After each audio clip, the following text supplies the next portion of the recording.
Oh, I have a story coming up. Honestly, it is written as though it is as normal as the day is long that men wilt in the presence of a beautiful woman. That's what it says. The story proceeds on the assumption that men wilt. They just change. They lose their rationality. They lose their ability to be protective of themselves. They just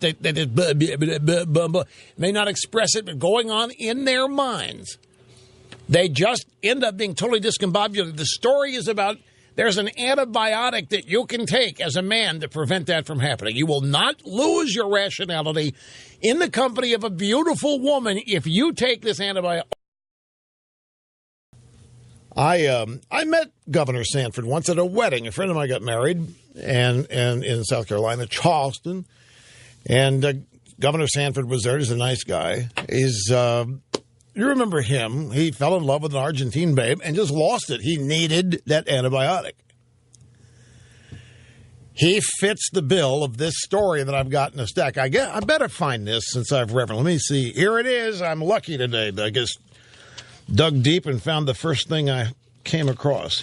Antibiotic protects men from attractive women. This is from Real Clear Science. Heterosexual men mentally melt in the presence of attractive women. Tom Jacobs writes this in Pacific Standard, whatever that is.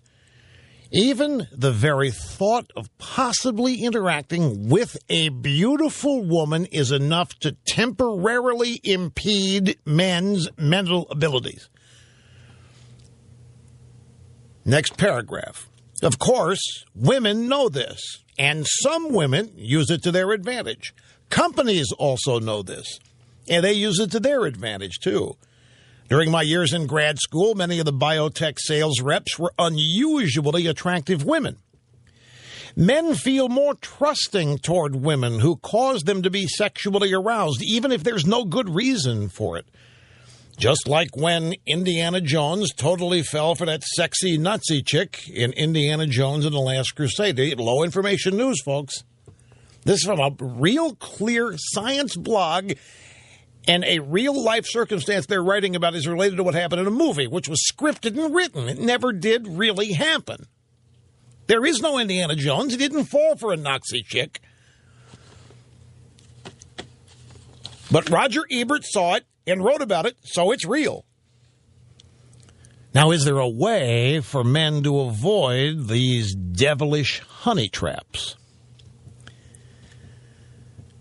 Have you heard that term, honey trap?